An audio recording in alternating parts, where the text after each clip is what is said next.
Yeah, check it out, yeah.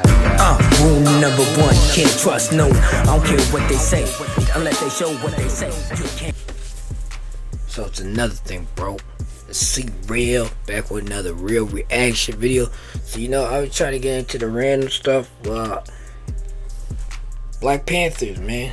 That's my favorite history. We're gonna go into the quick history of Black Panthers, how the Black Panthers start. I try to get everybody educational stuff. If you get the educational stuff, then you know exactly where people can be educated with certain stuff. But yeah, without further ado, man, it's my last video day. Let's get into it. See what the Black Panthers say. Welcome to Revolution and Ideology. This is Nick. We promised our audience that we would do a super short history of the Black Panthers, so this is that. Buckle your seatbelts because we are going to fly. The Black Panthers were founded in Oakland in response to police brutality from an overwhelmingly white police force. Only 2.5% of the Oakland police force was black at the time. I wish I had to explain to you what police brutality was and how it unequally impacts You saying your Black Panthers were white too? Pale? Wow, didn't know that. communities, but unfortunately it's still going on today. Bobby Seale and Huey Newton decided that they were going to patrol the police themselves. Huey Newton studied the California state law in detail and learned that it was legal to open carry loaded weapons as long as they maintained a certain distance and did not interfere with the police officers and their work. They purchased bulk quantities of Chairman Mao's Little Red Book and they resold them to UC Berkeley students. They took the profits from this little endeavor and they purchased 2 shotguns and began following police squad cars throughout the neighborhood. They officially founded the Black Panther Party of Self-Defense in Oakland in October of 1966. They began their police patrols a few months later. You can imagine how these police patrols were depicted in the media. They're depicted as violent aggression, but it's important to note that the Panthers' presence at police stops never resulted in violence from either the Panthers nor the police. This will change later. That's not to say that the Panthers didn't become violent in other ways, but violence never resulted from the actual police patrols. As the Panthers' numbers... Man, so they took it into their own hands to do what they do. ...began to grow, local police departments went to Republican State Congressman Don Mulford, and they urged him to author a bill making it a misdemeanor to carry a loaded weapon in public. The Panthers heard about this and they decided to appear at the state capitol in Sacramento when the bill was being voted on to protest. And they did this with their guns in hand. While they are trying to find the spectator area of the Capitol building, they inadvertently walk out onto the floor of the state assembly with their weapons in their hands. There are iconic photos of this happening. Now, you can imagine the field day that the media has with this event. The media coverage of this single event led to the Panthers becoming nationally famous basically overnight. The bill eventually did pass and it became known as the... I don't even know this story. This is the first time I actually really looked into the Black Panthers. Because, I got a Black Panther mask. I'm like, why not?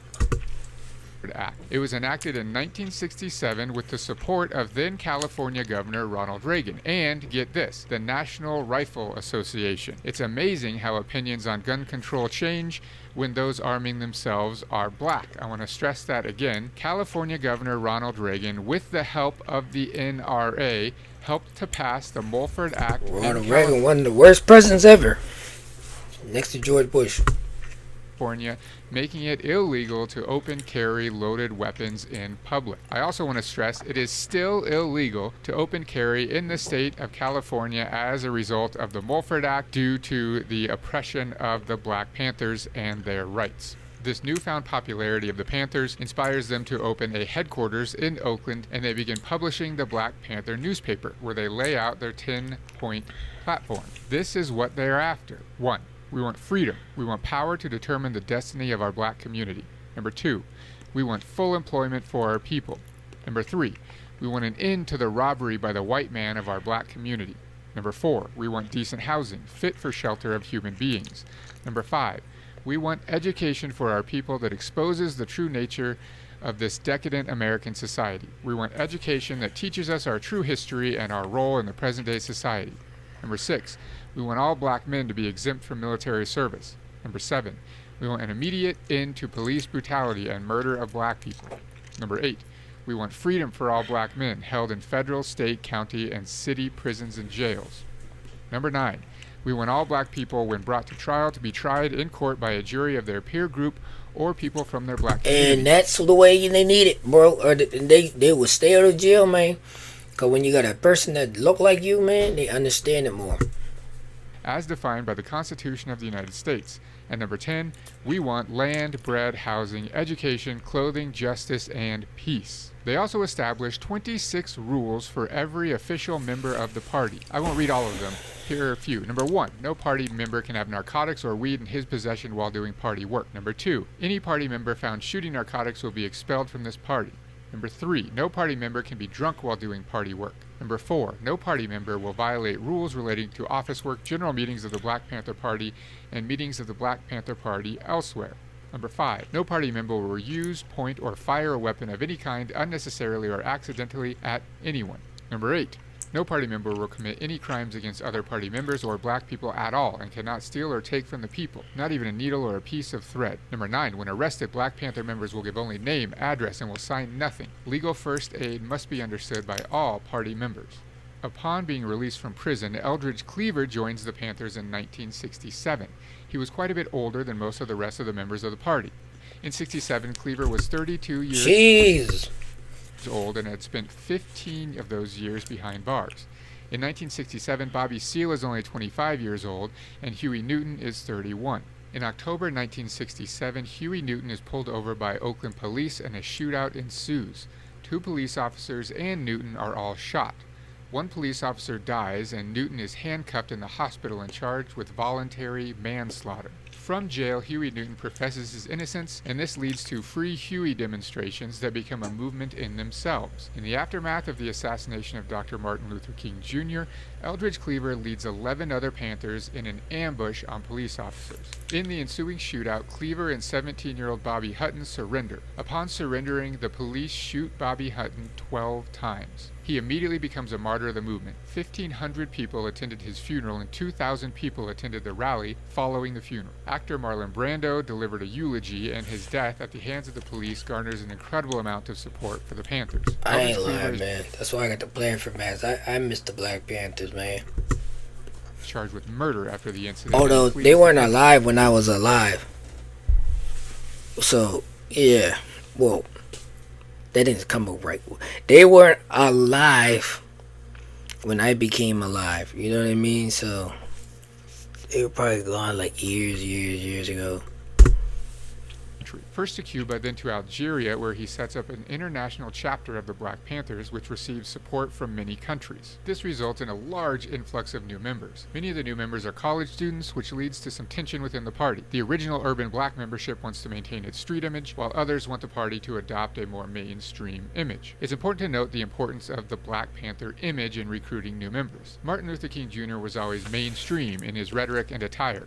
He wore church suits. Malcolm X, while his rhetoric was more radical, his image was still conservative. He still wore suits. The Panthers were radical in both rhetoric and image. This was more relatable to poor blacks, and this is one of the factors that led to them being so popular.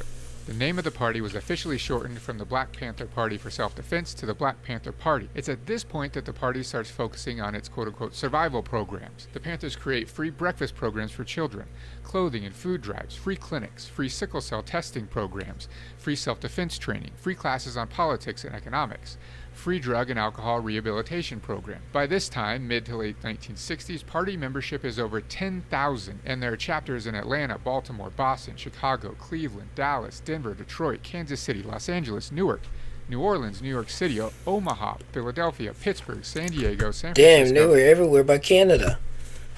Seattle, Toledo, and Washington, D.C. The Black Panther newspaper is the most widely read newspaper in the United States, with a readership of over 250,000 per week. In 1968, the Panthers breakfast program provided 20,000 meals for children in 19 different communities. Due to their growing popularity, FBI Director J. Edgar Hoover attacked the Black Panther Party publicly. He authors an article that gets published in national newspapers in which he says, quote, "The Black Panther Party, without question, represents the greatest threat to the internal security of the country."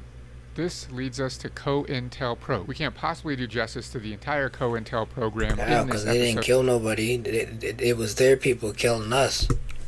But just know that COINTEL stands for Counterintelligence, and it was a program created by the FBI to deal with quote-unquote dissidents in the United States. But frankly, the majority of its activities targeted the Black Panther Party. J. Edgar Hoover, director of the FBI, sends a memo to all FBI field offices. This memo says, no, he ain't black. The purpose of this new counterintelligence endeavor is to expose, disrupt, misdirect, discredit, or otherwise neutralize the activities of black nationalists, hate-type organizations and groupings, their leadership, spokesmen, membership, and supporters, and to counter their propensity for violence and civil disorder. You are urged to take an enthusiastic and imaginative approach to this new counterintelligence endeavor, and the Bureau will be pleased to entertain any suggestions or techniques you may recommend. Here's just one example of some activities from an official FBI memo. It says, San Francisco has submitted a counterintelligence proposal which involves the mailing of expulsion letters to approximately 6 members of the Black Panther Party in various parts of the United States as a disruptive measure.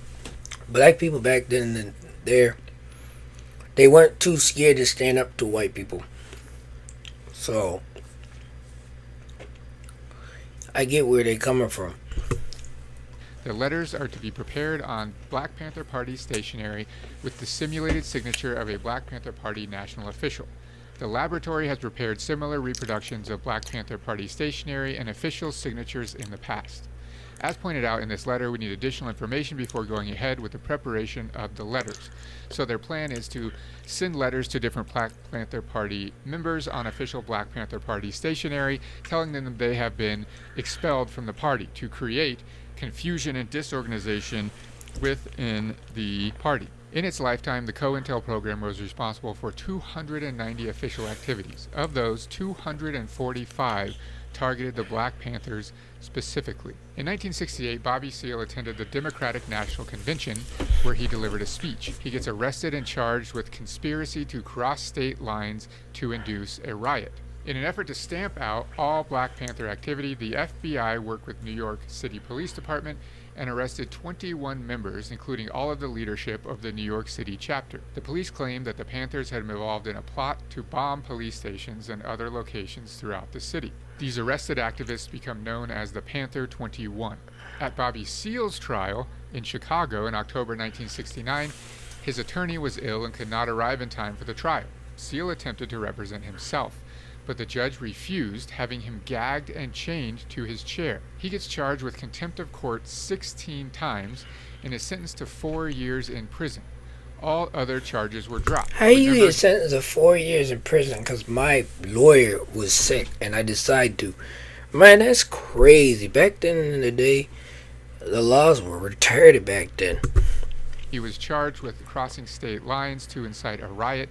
All of those charges get dropped, and he is instead charged with 16 contempt of court charges as a result of fighting against the gagging that the judge ordered. As word of this gets out, huge demonstrations begin to take place outside of the courthouse during the trial in Chicago. This leads us to the rise of Fred Hampton. During the demonstrations outside of the courthouse, Fred Hampton, who at the time was 21 years old, addresses the crowd. He was the chairman of the Illinois chapter and deputy chairman of the national chapter of the Black Panther Party. He emphasizes revolution. He emphasizes racial unity. Due to his charisma and incredible organizing skills, he quickly rises to national prominence. Hampton establishes what he names the Rainbow Coalition, which is a coalition of diverse racial and ethnic working class activist groups working together, including the Students for a Democratic Society, the Brown Berets, the Red Guard Party, and even Chicago gangs who agree to maintain peace and work together. This Rainbow Coalition becomes a target of FBI activity.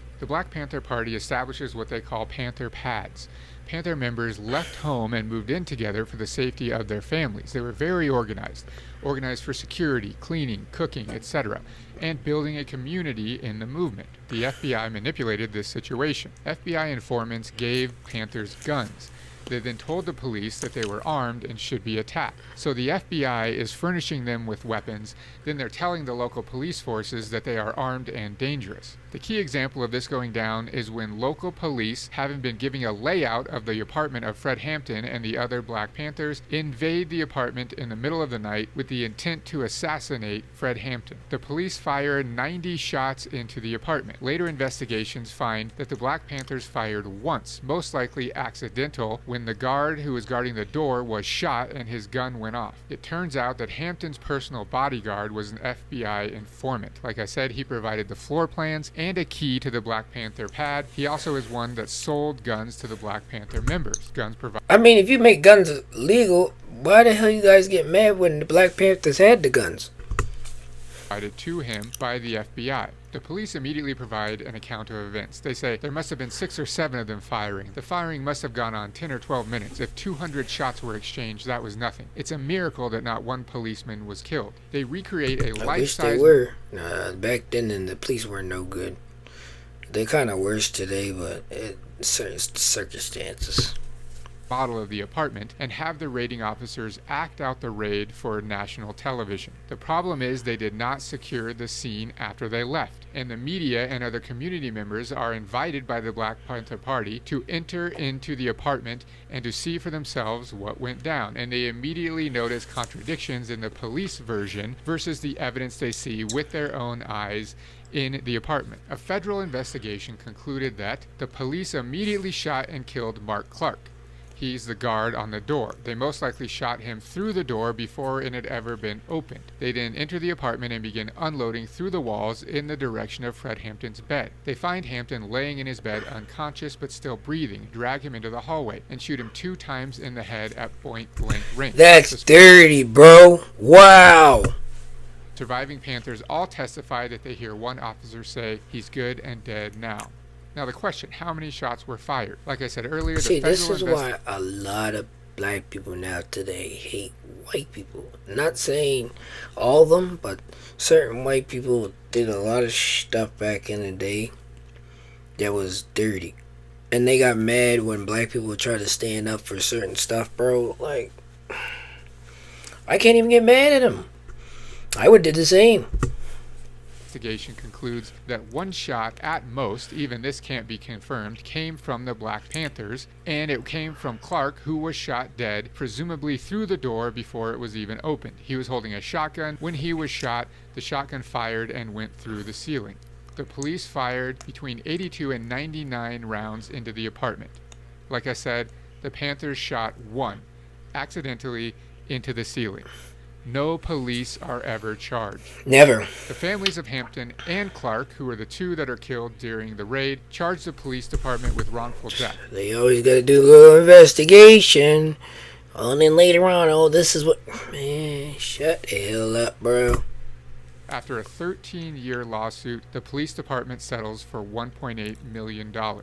Fred Hampton immediately becomes a martyr for the movement. SWAT in Los Angeles raids Black Panther Party headquarters on December 8, 1969. For what? This was the first deployment of the newly formed Los Angeles SWAT team. They enter the headquarters at 4:30 a.m. See how threatened they are by black people? No-knock warrant. The standoff lasts for 5 hours and involved over 300 LAPD officers. 6 Panthers and 3 officers are wounded. Eventually, the Panthers surrender. Many Panthers are arrested on many charges, including conspiracy to murder police officers, which carried a life sentence. After a trial, the jury determines that the Panthers were acting in self-defense, and all were found not guilty. Now remember that Huey Newton had been charged in his shootout with police. In 1970, all of his charges are dropped and he is freed from prison. He immediately becomes an icon for the movement. Though it's around this time that the Black Panther Party begins its downfall. People become afraid to join the party because they know that the FBI has infiltrated and were everywhere, and the police were arresting for no reason, and even if found not guilty, they'd spend time in jail. Huey Newton expels the Panther 21, who are still in jail at this time. The legal fees of their defense were becoming too much for the Black Panther Party to support. Eldridge Cleaver sides Are with they the still Panther in jail today? Because that's fucked. It shows you how fucked up America is.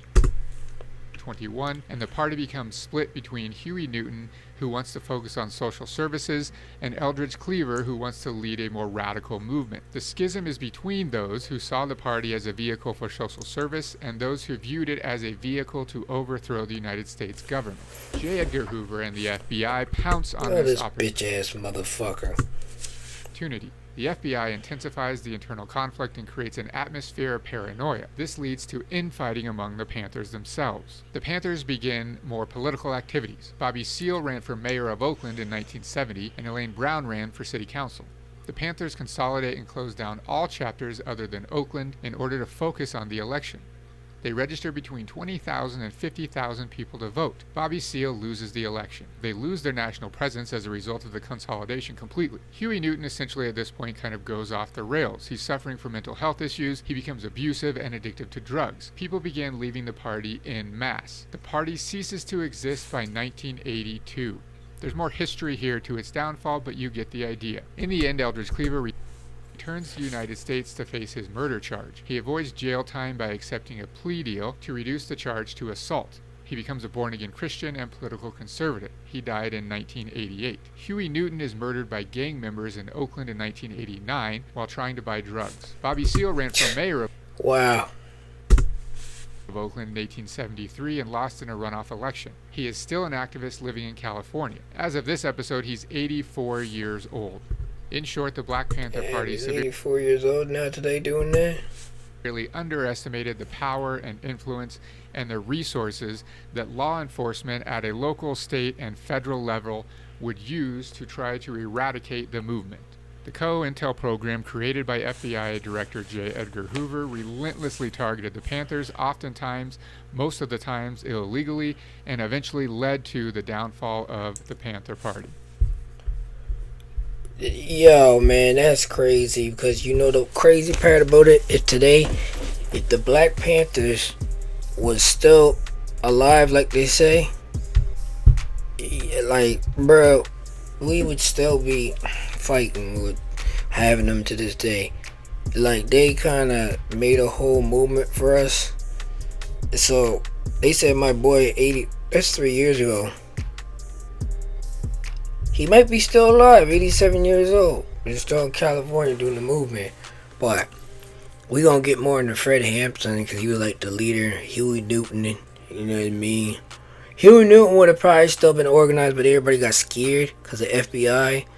I still would have took the risk. These people back in the day, man, they were doing too much, you know what I'm saying? So we had to have organizations. It's crazy because the black people now today, we won't make too much organizations. Like, they just protest. But back then, they were shooting. They wasn't scared of nothing, bro. They was going battle. And I wish it was like that today, because to prove a point.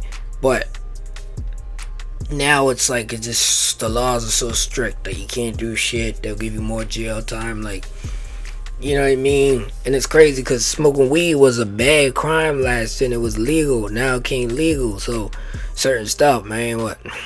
Like I said, man, we're going to get more into the Black Panther. We're going to, you know, do random stuff.